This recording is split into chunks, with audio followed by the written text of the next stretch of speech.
Ladies and gentlemen, welcome back to a brand new video. I'm Babsy. Let's talk about the faction cruisers. These ships are the top of the line, or the top of the food chain, whatever you want to say. They are good for a lot of content. I'm just going to talk about the ships, going through the different pros and cons, and where they shine or don't shine. Don't get me wrong, they always shine in pretty much anything you throw at them. But there are some ships that shines more in some specific areas. The first ship that we are going to be talking about today is the Phantasm. I tend to fly this ship a lot, and it's really good at a lot of things. If you want to PvE, you won't have any problems using this ship. You will have an insane tank because of the speed bonuses you get from your afterburner. Nothing will basically hit you. Pair this with a large NAS and a large shield booster, and you will be pretty much unkillable in PvE content. Oh, hold on. I'm not saying that you will breeze through T10 dead space anomalies with this ship. It would still be doable if you are careful and paying attention. Doing normal T10 encounters will be a breeze though. It might be lacking some DPS, but that's about it. As for PvP, you have a lot of options for your fit. You can oversize a lot of modules, making you a tough nut to crack. My favorite fit is to use a large newt and a large shield booster. This will make a lot of ships fear you. When they actually notice that you are using a large newt, they are probably going to cry. You can also fit a large afterburner, making your ship really fast and immune to scramblers. That's pretty good. The problem is that you will fly so fast that you will have a hard time tracking your targets, and you will turn around like Mount Everest. So pretty slow. That's the downside of using an oversized afterburner. Then we have the Ashimu, Balgorn's little brother. This is an excellent ship for PvP. I don't really think that it shines that much for PvE. Sure, it works, but this ship is more suited for PvP if you ask me. A well-fitted Ashimu will be able to take on most ships if the pilot knows what he or she is doing. You pretty much fit this like a Balgorn, but with smaller modules, outlasting your opponents while draining their cap. You'd still have some decent DPS. Not really comparable to some of the other faction cruisers, but you don't really need that much DPS when flying this little beast of a ship, because you're just gonna outlast everyone. And when they don't have any cap, they can't do anything, usually.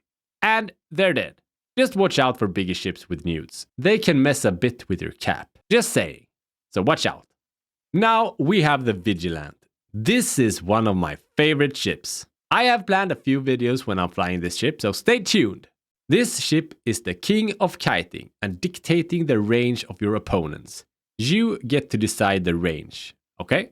With the web bonuses the Vigilant gets, you pretty much stop any ships you engage, and you keep them there, while doing a lot of damage.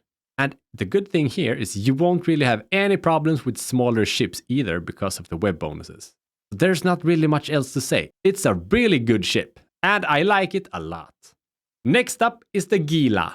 Yes, I pronounce it Gila, not Gila. I never understood where people got that from, huh? Never. I only experienced this ship in PvE activities, where it's an absolutely amazing ship.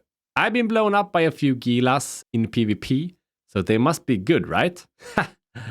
Well, it's a pretty solid PvP ship. I'll say that. You will have some good DPS with your drones and your missiles. Pair that with a really good tank, and you have a really good PvP ship. Because PvPing with a drone ship can be a real pain in the butt if you have to micromanage them. So this makes things a bit easier with the Gila, where you just have to manage 2 drones. The Gila is how the Rattlesnake should be. But the Gila and the Rattlesnake is not even close to be comparable if you compare the other faction cruisers with its bigger brothers, right? The Rattlesnake is kind of bad, while the Gila is pretty awesome. I want to give Gila PvP a try one day, and it's probably going to be awesome. The next ship that we are gonna be talking about is the Cinnabon. I used to fly this ship a lot. I mean a lot, and I love it. You can achieve some really good DPS, and you have some good speeds, making this ship a really good kiter. And you can pretty much go for any tank you want. Shield or armor, doesn't matter. Only thing that matters is what target you'll be facing. After flying Cinnabon for a while, I find it a bit lacklusting. Kinda in the same way I find the Macarial for PvP. I do actually find that the Stabber fleet issue is better in most cases. A bit less DPS and a little less speed, but it's a lot cheaper, and the bonuses that the Cinnabon gets is not really worth the ISK, in my opinion. But yeah, Cinnabons has a purpose. They're still good, I just prefer the Stabber fleet issues. Alright, don't be mad. Right now, with the correct implants, the faction cruisers is even better. I've seen some crazy things coming from faction cruisers with implants. Because some implants tend to be quite overpowered. Just saying, I'm not gonna be talking about the Stratias or the Orthus today. That's going to be another video. But they are both pretty good. Hopefully this will give you an idea on what to expect from the different faction cruisers. And as always, this is my opinion. You might have a different opinion. If you do, let me know in the comments. If you guys enjoyed this video, feel absolutely free to leave a like. And as always, if you are new here, you can always consider subscribing because you know what? It's free, it helps me out, and you will also get a notification when I release a new video. You guys have an awesome day, night, or evening, and I'll talk to you in the next video. Goodbye!